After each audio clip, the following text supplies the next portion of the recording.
Mark Adams, and welcome to episode 28 of Marksmess Podcast. Well, for my daughters, Charlotte and Catherine. Charlotte. Could you at least get it right? If you're going to do it, Too soon. we look at the world of geekery using the alphabet as a guide. This month it is the letter V for victory or vendetta or stuff like that. But we'll get on to that in a wee while. If you would like to contact us, you can by email at mymarksmess@gmail.com. or on Twitter on @Marksmess Podcast without the T. on our webpage marksmesspodcast.blogspot.com or on our Facebook page. Marksmess Podcasts. Okay, thank you very much. We have had a wee bit of feedback and we've got some catching up to do as well. Let's go to the feedback first of all from the last episode. Our friend Ruth Sutherland, she said, Another fun show. I enjoyed the Marvel Cinematic Universe theme. It was great to hear your comments about key characters and moments from the films over the years. And I noticed that you now both have a writer and summer version.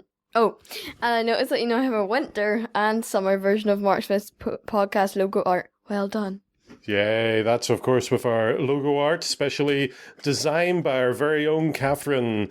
So thank you, Ruth. More about you in a wee minute. Many years ago, I was on a guest in a podcast called The Unofficial 75 Greatest Marvel Countdown. And Blaine Dyer, or W. Blaine Dyer as he's known on the web, who is the host of Bureau 42, which has got a lot of different podcasts and we're worth going to, he actually commented, I'm horribly behind on your podcast. I just listened to episode 4. Our episode 4 was back when we did a crossover almost with the John Adams Lives from the Front podcast, where we talked about the First World War and we did a bit about Charlie's War, which was a comic book set in the First World War. And the most prominent example of a World War I story told from the German perspective I'm aware of is All Quiet on the Western Front, a Best Picture Oscar winner from 1930, I believe. Well, if Blaine says it's the best picture winner from 1930, I believe him. Absolutely. I wrote back to him and said I was aware of the 1970s version, but I didn't know there was a 1930s version. So I will seek that out, and I might even seek out the original book. It'll be interesting to see a perspective of World War I from a German perspective, published before the Second World War. Because I think the Second World War also gave a huge spin. Okay, I think you're spending too much on that topic. No. Never have. Thank you very much, Blaine. It's great to hear from you, and don't worry about being so far behind. It's even great to have you on board at all. Just talking about World War I, Charlotte next year with school will be going out to the Western Front. Yes, we're going to Belgium. And you'll be at the Menin Gate. Yeah, is that the one where we're putting down a wreath? Yes. And we're going to visit the grave of an old student. Yeah, so it'll be interesting to see if we can get you information to follow where you are compared to where John Adams was at the time. Anyway, on to other things. I have had a month of getting comics. Dun dun dun. One of them is a bit of a scary story. Somebody on the internet from another town put up that he had comics for sale. I sort of replied to it, and he was in the scary part of town. When I got to the house at the arranged time, there was a hole in the door and it was boarded up. The door was then boarded up and there was no answer at the door. Wee lady next door said, "Och, love, nobody lives there anymore." Eventually the guy came running over and said, "Oh, no problem." He brought me into the house. Now, if this was a Scooby-Doo thing, you'd hear the music. Dun, dun, dun, dun. Because you went into the house was a mess. It was a tip. There were old bits of everything lying all over the place. But because I was there for comic books, this was actually a treasure trove of comic books. His dad collected comics in the 70s and 80s. A lot of Marvel and DC stuff that was a UK published. And I spent about 15 minutes, 20 minutes, because I had to go and collect Charlotte after a while, trying to go through them and see what I could get. I didn't bring much money with me because I didn't want to get sucked into buying too much. And I kept seeing things that were fantastic. There were treasury editions of 2001, which is Kirby stuff there. And like Kirby Crackle. like the guy who did Mario. Yes, but that's another story. There was Superman versus Spider-Man and things like that, and there were hundreds of them, boxes and boxes. Also, wee ornaments. I don't really collect ornaments, but they were there. If this was in that house for anything else, I would have ran, but I spent ages there, and I picked up about 10 comics. I was going to pay him £1 a comic. And I said, hey, I kept telling him, I would get that, only it's probably more expensive than I would pay, and all that. And he said, I handed him a tenner for the comics I had. I said, no, it's okay. You obviously love comics, and you could have come in here with a tenner and said, I'll take 2 boxes because that's what they're worth. And he said, just you take those. And he said to me, if he didn't get them sold, which evidently he did, he would give me a call and I could take them. Now, he had somebody come in later that night with £300 to take the lot, and he probably did get it because he was looking for a bit of money. But I'm half kicking myself that I could have gone in and said, here's a tenner, that's those 2 boxes worth. But that would be mean. That would be mean. I'm not like that. I like thing. And also, it tugged my heartstrings a bit because, he's in the same position as you two are. Right. That eventually I'm not going to be here. Sell them on eBay. No, I'm keeping them. You're not getting any then. Yeah, you're not getting any. Right, a lot of the things I picked up were Indiana Jones stuff. Stuff that was published after the second movie. Each comic had 2 stories, one from the movie, one a news story. And in the first comic, the news story was written, scripted, and layouts were by John Byrne, who was prominent at the time. Honestly, it wasn't that good, but it's great to have that. Another bit of comics, we came home to a parcel one day. It was actually just before the birthday weekend. Catherine's birthday was just last weekend. And we had a parcel of not only sweeties, but we also had a lovely card and some comic books and a book of Mad Libs, which Catherine really enjoyed. So thank you very much to Ruth and Darren in Sutherland for sending us this. It's great. Now, we don't get to the comic book shop much, and a lot of these are free comic book day comics. So there's Rocky and Bullwinkle show. You two do not know what Rocky and Bullwinkle is. Nope. There must show you some of that. A few Scooby-Doos, a Doctor Who, Nightmare Before Christmas, DC Superhero Girls, Wonder Woman Day. So really good stuff. We're going to go through them over the summer. And I'll force the girls to actually read a comic.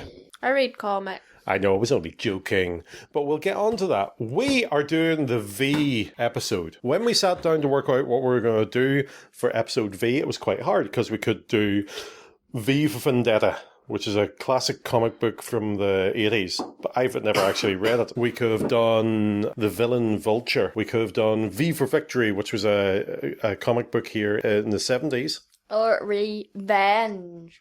Revenge. I think that starts with R. But you two came up with a good idea. You said vice versa. Where it's not vice, it's vice versa. Sorry. You two decided vice versa. Because you would swap your favourite comic and read your sister's favourite comic. And then we could comment on it.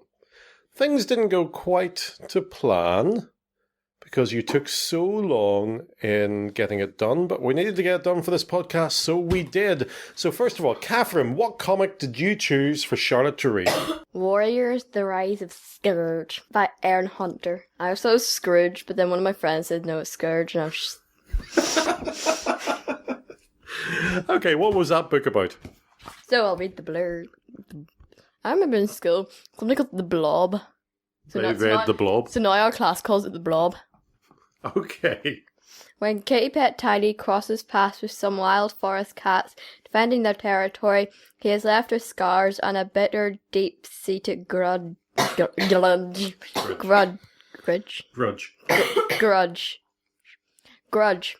As his reputation grows among the strays and loners that live in the dirty brick alleyways of Two Leg Place, he changes his name to Scourge and puts everything about his old life behind him except his deadly desire for revenge.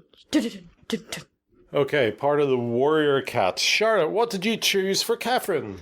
Ms. Marvel, No Normal. Bye. The writer was G. Willow Wilson, and the artist was Adrian Alphona. What is that one about? The blurb says, Kamala Khan is an ordinary girl from Jersey City until she's suddenly empowered with extraordinary gifts. But who truly is a new Ms. Marvel? Teenager, Muslim, Inhuman? Find out as she takes the Marvel universe by storm. When Kamala discovers the danger of her newfound powers, she also unlocks a secret behind them. Is Kamala ready to wield these immense gifts, or will the weight of the legacy before her prove too much to bear? Kamala has no idea either, but she's coming for you, Jersey. Okay, that is actually a favourite of mine as well. Now, what happened, gentle listener, is about a month ago they came up with this scheme and they decided it was about a month ago. That was after the last podcast. And you picked your comics and then you ignored it until this week and I forced you to take it. And then we hit a snag that fans are used to. We got the I don't like your thing because it's your thing. I only like my thing from both of you. And it was quite interesting to see this. Instead of vice versa, it became verses. And you were versing each other. Now, first of all, Catherine. This was Wednesday night. Charlotte had gone away to her music lesson. And you were left with the comic. How did you get on with Ms. Marvel? I read up to page. It doesn't have page numbers. Right, it doesn't have page number. Did you read? Right, it's a collection of comics, so not even the first comic. Oh, you did. You read. Right, you read into the second comic in it. So you didn't finish it, so you obviously didn't enjoy it as much. Well, it was quite long because the writing's really tiny and there's so much of it, and then the pages are really big. You read huge novels all the time. Yeah, but you have to look at pictures too. Okay. Right. First of all, what did you think of the art? Yeah, it's good. Right.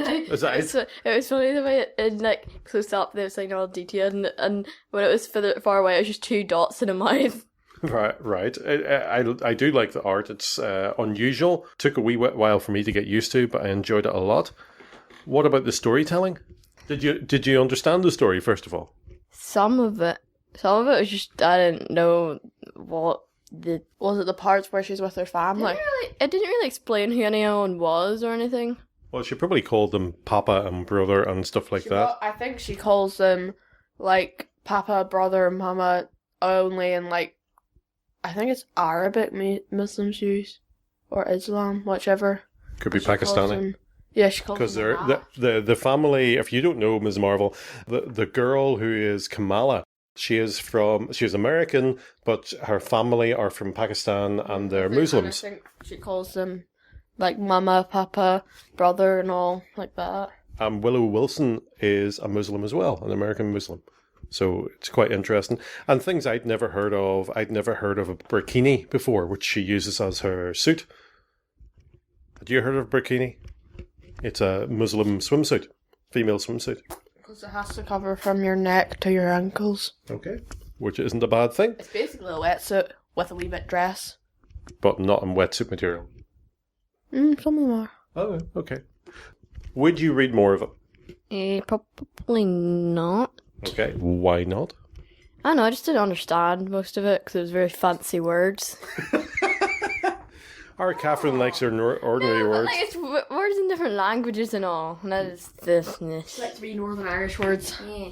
Okay, so you tried a bit of it and it didn't go too well. I knew you only tried a bit of it. I didn't tell Charlotte that. So Charlotte, how did you get on with Warriors: Rise of Scourge? Well, I finished the whole book. Aren't you good? Gold star for you. I had a quick read through it. It is an easy read. Hate to tell you that, Catherine. It's no big words in it. But what did you think of, first of all, the art? It's not bad, but it needs a bit of colour. Right, it's black and white. You can't tell, like, what's what colour. Use your imagination. Well, quite often black and white's hard to follow. You two will not watch any black and white movies. All Quiet on the Western Front, 1930. No chance. Nope. No chance of either of you. I do like black and white stuff because I read through a lot of 2000 AD in black and white, and you can get more emotive and more storytelling from that. I think once 2000 AD went full colour, I gave up on it because you lost a lot on it. But I do like it. I like the art. What the different cats, you knew who was who. And the faces of the cats gave a lot of emotion. What about the story? Catherine tells me Warrior Cats is all about in the forest. I was in the streets. I think these are prequels to the characters. Well, I was never told that. That's okay. It doesn't say that. That's okay. Would you read another one? No. Did it entice you to go into the world of Warrior Cats? No. Right. Now, here's an interesting thing. Back to the two of you before you even read it, not liking the comics. Would you have liked it better if it was one of your friends who gave it to you and said, this is good? No. Liar. The only thing I like about it is the cat kind of looks like Black Panther. Okay. It does. Okay, yeah, okay. But this is an evil cat. What about you, Catherine? If one of your friends said to you, oh, there's Ms. Marvel, I really enjoy it, would you go for it more? Mm-hmm. You're making faces. But this is the age-old question of reading comics and fandom and things like that. Quite often we build walls between ourselves and another fandom because we don't know about it. Mm-hmm. I have started reading some DC. I'm a Marvel fan through and through, but I've started reading some of the Rebirth DC stuff, the Super Sons, which I find really fascinating. I really don't know where John Kent came from, but it's real. John Kent is Superman and Lois Lane's son. How? I don't know. Well, I know the mechanics of how, but that's another story. Ask your mother.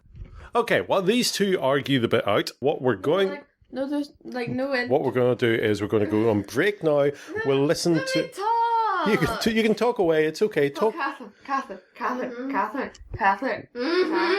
There's no answer to that. Right. While these two have a discussion about this, we're going to go and have a break. Hopefully, these two will calm down about whose is the best. Mine's best. And listen to a couple of promos for different podcasts, so I enjoy at least. And maybe if you're not prejudiced like these two, you will enjoy it as well. See you in a minute. Mine is very modern and promote. Read Warrior Cats. Mine is very modern. Read it.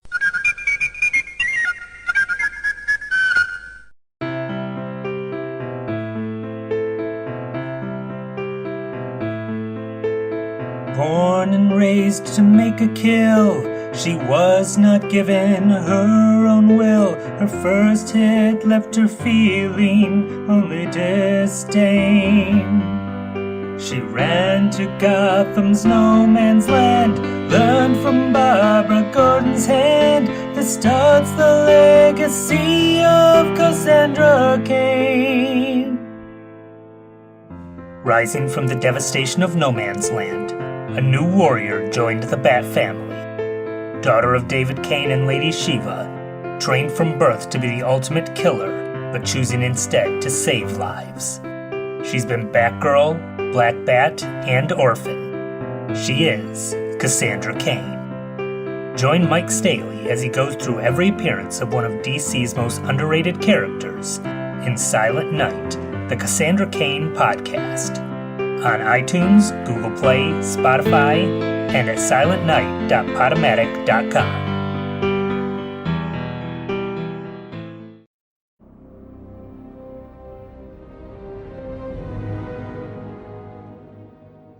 The Long Halloween, Hush, Dark Knight Returns, The Killing Joke. These are all Batman stories that have been talked about countless times over the years. They are considered classics, and in most cases, that title is fitting. The thing is, Batman is nearly 8 decades old, and whilst those stories are worth talking about, there are plenty of other Bat comics that are being a tad overlooked. And that's where we come in. Hi everybody, my name is Michael Bailey. And I'm Andrew Leyland. Andy and I decided that it was a crime that there were so many great Batman stories out there that weren't getting their due. To that end, we started a show, the Overlooked Dark Knight, a non-index show.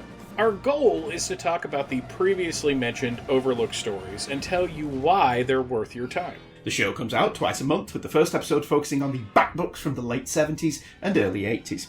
We're starting with the Len Wein run and working our way forward through the books written by Jerry Conway and eventually Doug Mensch. On the second episode of the month, we'll dig into the various adventure comics that were based on the Fox Kids / Kids WB Batman animated shows because they're really good and hardly anyone seems to remember that they exist. The show can be found at the Fortress of Baileytude Podcasting Network, which is located at www.fortressofbaileytude.com. The Overlooked Dark Knight, the non-index show. Shining a bat signal on the bat stories that no one seems to remember or care about. Because somebody has to.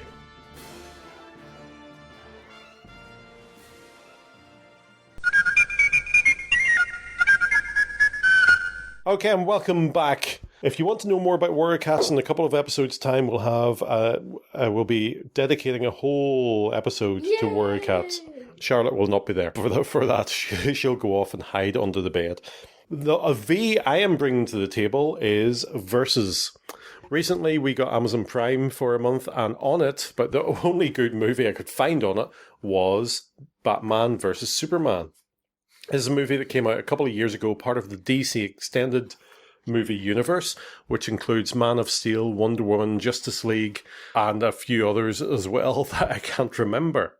I did see Man of Steel before, and I found it plodding and slow. It was about Superman. Batman vs. Superman got pretty poor reviews from some people about it. I hadn't seen it up until now, and I can understand the reviews that happened. I saw it in 3 different sections. I wasn't enthralled. I mean, when I saw The Rocketeer way back in my teenage years, I watched it 3 times that night.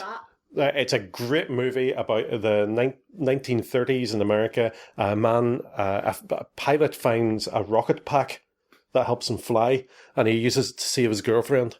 I was enthralled with that. I thought it was great. I watched it 3 times that night. When I stuck Batman vs. Superman on, it dragged. In fact, I watched the first hour, then had to stop. It wasn't very interesting. I mean, even Batman fell asleep, had a dream about a better movie in that. And I think it took me 3 sittings to watch the whole thing. 3 things I found not wrong with it, but I would have liked to have changed. First of all, the characters were too pensive. Do you what now? Pensive is where you're too thoughtful and worried in your thoughts. Every time you see Lois Lane, she'd be thinking. Overthinking. Every time you saw Clark Kent, he'd be thinking. Every time you saw Bruce Wayne, he'd be thinking. Or else having a dream about a better movie. Or spending lots and lots of money. Or telling his butler to come do something. The only comic relief came from the butler, and it wasn't that good. Honestly, I didn't particularly want a movie that was Thor Ragnarok where every scene had to have a punchline to it, but which was okay in Ragnarok because it was fun, but there was no fun in this one. Second of all, it was too dark, and that goes into the fun aspect. They could have done with a few light switches, because you looked at it and you could sometimes. I hate it when movies do that because it looks good in the cinema. But when you're watching at home and you have, say, the light coming in from the window, hits the screen, you can't see a thing. Yeah. Yeah, because you were watching, the Titanic 2 or something and you couldn't see anything underwater. We watched the Titanic too. I can't believe we did that. Exact same thing happens. Yes, they launch a ship 100 years after the Titanic sank. It's called Titanic 2 on the exact same date. 2 people fall in love. Such and such dies. They can't revive him. Blah, blah, blah. Is there an iceberg involved? Yes. Basically, what we learned from this is don't call a ship anything to do with Titanic and never launch it on that day. With loads of people in it. I was 100 years later. It was rubbish. But anyway, back to Batman versus Superman. It was just too dark. I like my Superman cheery and bright. I'm reading these Super Sons, and when Superman comes in, you know it's Superman because of the bright primary colours. And thirdly, the fight between Superman and Batman was idiotic. At any point, Superman could have ripped the super suit off Batman. He basically wore an Iron Man suit. At any point, he could have ripped that off and had Batman standing there in his bat-undies. It would have been so much easier. And Batman got thrown through walls and he kept getting up afterwards. And people know the ending of the fight, or reason the fight ended was, well, I heard it was a wee bit annoying, and it was so much annoying. I don't want to spoil it for anybody who wants to watch it. This does not entice me to watch Justice League. But Justice League's got the Flash, and the Flash apparently adds comedy to it. Yay. So unfortunately, my Batman vs. Superman experience wasn't that good. Charlotte and I love the Marvel Cinematic Universe, and we love all the things in it. I'm actually watching Cloak and Dagger at the moment, which is pensive and dark, but it's in a TV show, and they can decompress all that. They can have that in a longer story, which helps. It is, slow, but I'm enjoying it more. I'm enjoying it more than I did Batman versus Superman.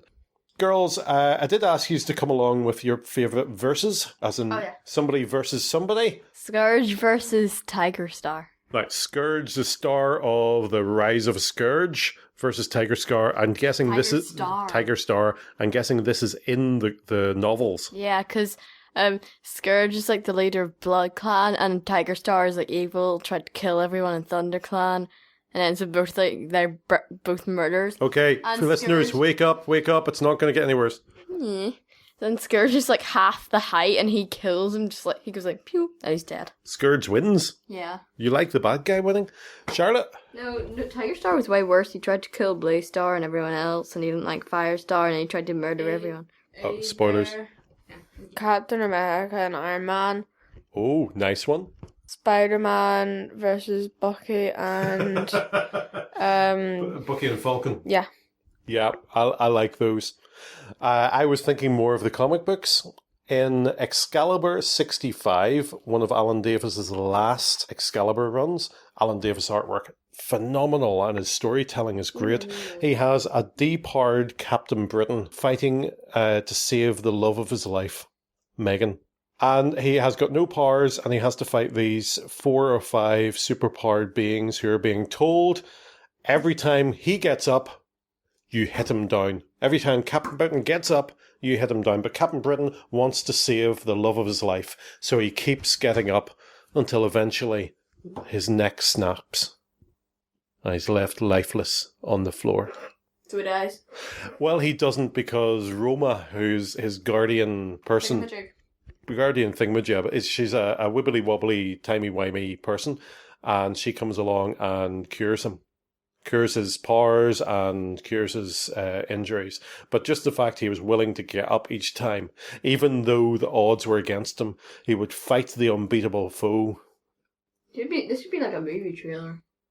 Excalibur, Captain Britain, deep-hard, fights for the love of his life against an unbeatable foe. Why are you doing an American accent? Because those are all the best ones. Titanic 2. This time it's Revenge of the Iceberg. Any other ones? The iceberg is eating some potato chips. Rise of Scourge. The kitten becomes the master. Dun, dun, dun! Ms. Marvel, no normal. When an ordinary teenage girl finds out she's got powers, what will she do? Listen, folks, thank you very much for listening to us. Do send us your favourite verses, as in who versus who, or what their favourite fight was in comics, in Warrior Cats, in books, in movies, and remind us of things that we maybe have forgotten. And we will see you next month. In fact, Another one! Oh, Marshmallow versus Olaf. what? Yeah! Well, yeah, I have watched Frozen once. You were going to have to explain that. Who's Marshmallow? Marshmallow's that big ice guy. Oh, yes. Olaf's the little one. Yeah, I know who Olaf is. Aye. He wants summer. Yeah. We could die and melt. Well, he doesn't know what happens snow in the heat. He doesn't know what happens snow in the heat. He doesn't know. We're going to have to watch that movie again. Die! Right, Charlotte, let it go. He melts and then it evaporates into the air and does the condensation. Olaf versus Marshmallow Man. No point to go over him, but then when Elsa dies, he dies. Ha! Ah, you just spoiled. That's just... I can't watch that movie again without tissues. I was just using my imagination. Also, you imagine people dying? No, Well, snowman died. smartness. Yeah, you're imagining your smartness. No, I'm using my smartness to imagine things. Okay. Next month, by the way, we're not going to be doing the W. That'll be the month afterwards. Next month is our epic trip to Edinburgh. We're going on holidays. Yes, it's Marksmess on tour. And me. You're part of Marksmess. Oh, yeah. Yeah, you're part of this podcast. Can you say Edinburgh in a Scottish accent? Edinburgh. No, Scottish. Edinburgh. Not aggressive. Scottish. Hello, sometimes it's the same. Edinburgh. Edinburgh. Very disturb me. Edinburgh! I can say Glasgow. Glasgow. We last Glasgow. lives in Glasgow. No, it's not Glasgow. It's Glasgow. Wait, I got like, wait, Do your Edinburgh thing. Edinburgh. Edinburgh. No, I can't do it. I'm no good at accents. Neither are you two, by the way. Do your American accent. How you doing? Say. Oh my gosh, she stole my lipsticks and my shoes. What was that? Where was that from? Okay, before we offend everyone in the world with our naff accents, thank you very much for listening. If you would like to get in touch with us, tell us off for accents, or even to ask us to do certain accents, why you would do that, I do not know. You can get in touch with us by email, My marksmess@gmail.com. on Twitter, At Marksmess Podcast without the T. our webpage, marksmesspodcast.blogspot.com, or our Facebook page. Marksmess Podcasts. And thanks to Josh Woodward of joshwoodward.com for the title music. And we'll see you next month. Bye-bye. Bye. Bye.